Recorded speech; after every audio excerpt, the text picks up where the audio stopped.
We are just days away from Mickey Minnie's Runaway Railway opening up at Disneyland, an all-new ride for the park, along with the other attractions opening up for the Disney 100 celebration on January 27th. You don't want to miss all of these updates and more on this week's episode of the Disneyland Weekly News. What up, everybody? I'm David Vaughn, and welcome to the Disneyland Weekly News. It's January 2023, week 3, and before we get into the Disney 100 celebration stuff, here's what news you may have missed this week.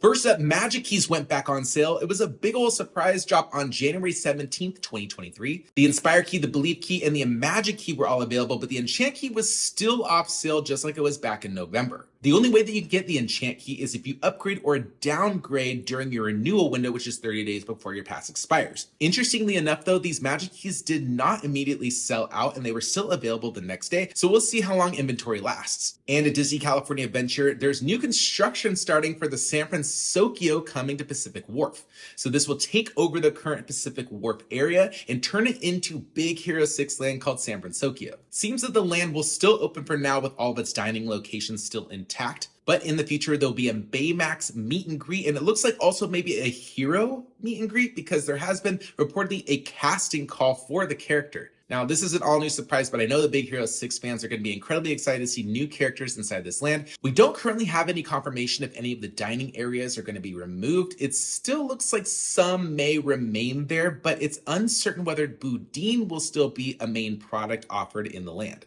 Personally, I was a little bit worried that San Fransokyo may not happen after all, but it looks like they're able to do a quick changeover. I don't know when this is supposed to happen. Disneyland hasn't officially said, but I was kind of wondering, was this just sort of an idea they threw at us during the D23 Expo? But no, it looks like Disneyland's pretty serious about it because construction's already started. I personally can't wait to see what they do. I do think it's a little interesting that they won't have a ride in this area. There's no real room for it, so I completely understand that part. But at the same time, opening a new Big Hero 6 land without a ride, I don't know. But I am excited. Character meets are huge these days, and if they do something extra and elevated for them, they can make it really fun and interesting. So we'll see what Imagineers have come up with. And over at Disneyland, Tiana's Palace is coming to New Orleans Square. It's going to take over the current French Market restaurant. So the French Market restaurant and the Mint Julep bar are both going to close on February 17th in order to make room for this new restaurant. And it looks like the Mint Julep bar will come back and be maybe part of it, connected somehow. But we do know the French Market restaurant is going to permanently close. The last day you can experience it is February 16th.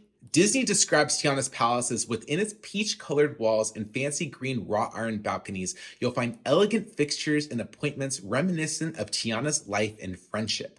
The restaurant will also serve seasonal flavors as well as New Orleans classics. It looks a lot like Tiana has franchised this one out. It's not going to be the same exact Tiana's Palace as we see in the movie. After all, this one's going to be quick service and it will not be table service, and this will not be a character dining experience, but Disneyland has said that you may see characters like including Tiana, maybe Prince Naveen, walking by greeting guests at Tiana's Palace. And even more surprisingly, Tiana's Palace and the Mint Julep bar will open later this year. And now on to one of my personal favorite segments, the snack of the week. This is one of the most highly underrated snacks I think are at the Disneyland Resort, and I absolutely love this one. It's a go-to one for me. The PB3 Superb Sandwich in Avengers Campus is a super powered sandwich with PB&J and banana and candied bacon on Pim particle bread, served with a micro banana smoothie and crispy potato bites. It's $13.19 at Pim Test Kitchen. You can get it mostly all day. I think it's great. I think it is one of the greatest ones. A little pick-me-up in the middle of the day, get some peanut butter banana in you. I don't know, it makes me feel really good when I eat it. Highly recommend. If you like peanut butter sandwiches and banana, you might love this one. And before I get into the main topic of the Disney 100 celebration stuff and some news from Mickey Minnie's Runaway Railway, if you don't want to miss out on the latest Disneyland news, then you got to hit the subscribe button and hit that notification bell so that you don't miss out on future updates. It also helps this channel grow, and I'd really appreciate it if you subscribed.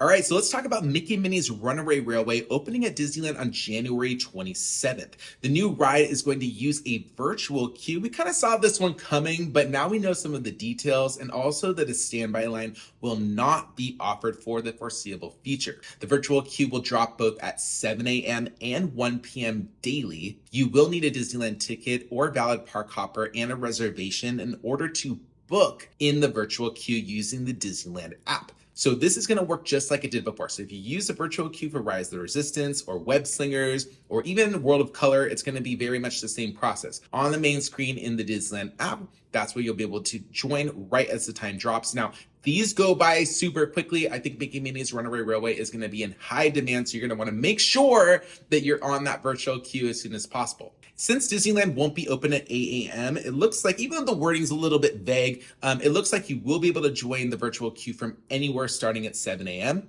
And for the 1 p.m. drop, you will need to have scanned into one of the Disneyland parks, either Disneyland or Disney California Adventure. But I'll share more tips for joining the virtual queue in the future. I want to make sure that we know exactly how the process works for Mickey Minnie's Runaway Railway before I do. So the Disney 100 celebration officially launches at the Disneyland Resort on January 27th, but some of the food is already out right now. The foodie guide did drop, and here are some of the highlights. We got this lemon tea cake offered at Alien Pizza Planet. We also have this violet cream cheese filled pretzel at Refreshment Corner, and this mini apple and cake pop at Pooh Corner and the Candy Palace on Main Street. But there are dozens more on this list. I'm going to post a link in the description below, so make sure you check that out after you watch this video. And don't worry, there's going to be tons of decorations that you can check out for the Disney 100 all around the resort, including the parks, the hotels, and downtown Disney. These will include sparkling platinum banners and medallions, as well as features that interact with your MagicBand Plus. There will be platinum statues around Disneyland. Now, this sounds pretty familiar, but they will interact with your MagicBand Plus. I think that it's going to be a lot like the ones that we saw at Walt Disney World for the 50th anniversary over there. You basically waved your MagicBand in front of these and they were able to activate certain features. You also got to unlock things within the Play Disney app. We haven't seen a full demo on this quite yet, so I'm guessing that's what it's going to be a lot like. But Disneyland essentially has teased it already and told us these are coming. So if you see one of those statues and you have a MagicBand,